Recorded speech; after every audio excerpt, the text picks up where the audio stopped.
Hello dear, आज का हमारा टॉपिक है हेमोरेट्स या इसको दूसरे वर्ड में हम पाइल्स भी बोलते हैं। इसका जो हिंदी होता है वो होता है बवासीर। ठीक है, तो जैसे ही मैंने बवासीर बोला तो अब आपके मन में चल रहा होगा ये आखिर बवासीर होता क्या है और इंसान में कैसे होता है।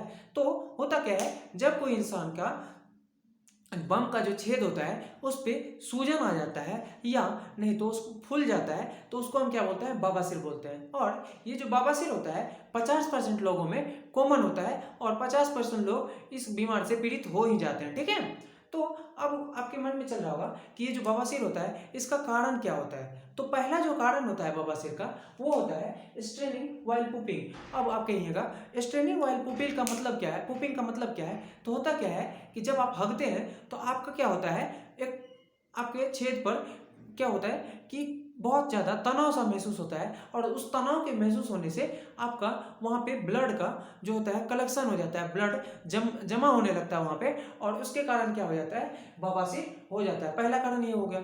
दूसरा कारण होता है बवासीर होने का कि लड़के हो जाए सावधान।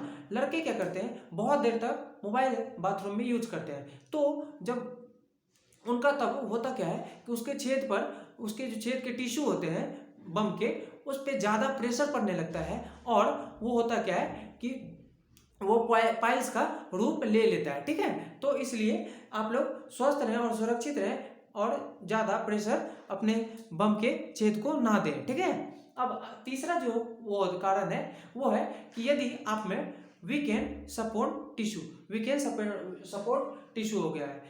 सपोज मान के चलिए जब आपका एनल का मतलब जो बम का छेद है उसका जो टिश्यू है वो धीरे धीरे कमजोर पड़ने लगा है। कमजोर पड़ने के कारण आपको सही तरह से वो सपोर्ट नहीं करता है और आपको क्या हो जाता है, पाइल्स हो जाता है। ठीक है, पाइल्स हो जाता है मतलब बवासीर हो जाता है।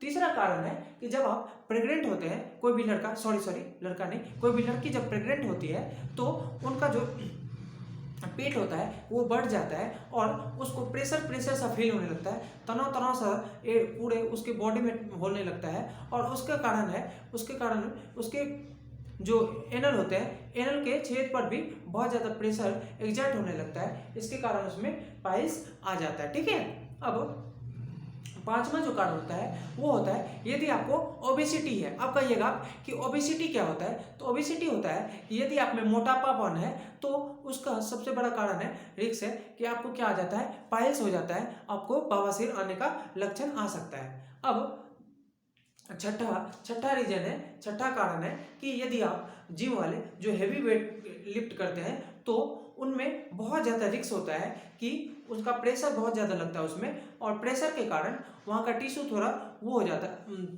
डिसबैलेंस हो जाता है और उसको क्या हो जाता है, पाइल्स हो जाता है। ठीक है, और सबसे जो लास्ट कारण है वो इम्पोर्टेंट है कि जब आप फाइब्रस फूड नहीं लेते हैं। फाइब्रस फूड का मतलब है जैसे एप्पल, पियर्स मतलब नाशपाती, या आप क्या बोलते हैं उसको, खजूर, सूखा खजूर, ये सब नहीं खाते हैं तो उससे क्या होता है, आपके शरीर में का डाइट कम हो जाता है, डाइट डिसबैलेंस हो जाता है, आपको कॉन्स्टिपेशन हो लगता है और वही कॉन्स्टिपेशन बाद में पाइल्स का रूप ले लेता है या बवासीर का रूप ले लेता है। अब आप कहेंगे कि इसका सिम्टम क्या है, इसका लक्षण क्या है, बवासीर या हेमोफ्राइड्स का लक्षण क्या है। तो हम आपको बताते हैं लक्षण।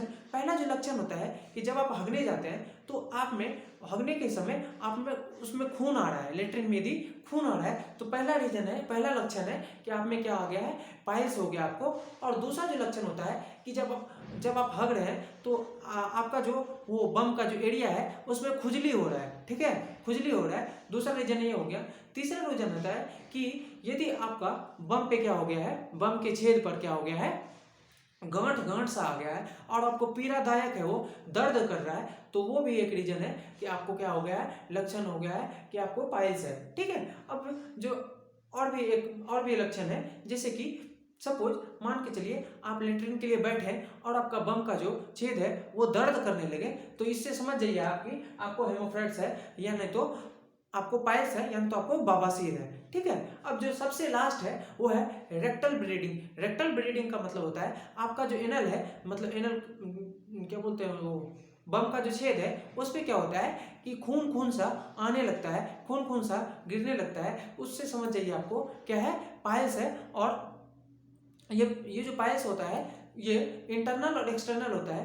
तो एनल के एंड पे जो होता है उसको हम एक्सटर्नल पाइल्स बोलते हैं, और जो एनल से अंदर होता है, अंदर के ऊपर रेक्टल के आसपास होता है, उसको हम इंटरनल पाइल्स बोलते हैं। अब जो ये मेरा वीडियो बनाने का मकसद था कि बहुत सारे लोग ये हेमोफ्रेक्स या पाइल्स या तो बवासीर से पीड़ित होते हैं, उन तक कुछ ना कुछ जानकारी पहुंच जाएंगे और इससे वो सावधान हो जाएंगे, इसलिए मैंने वीडियो बनाया। यदि आपको वीडियो थोड़ा सा भी अच्छा लगा तो वीडियो को आप जरूर फॉलो करें और हमारे आने वाले वीडियो को भी के लिए इंतजार करें। धन्यवाद।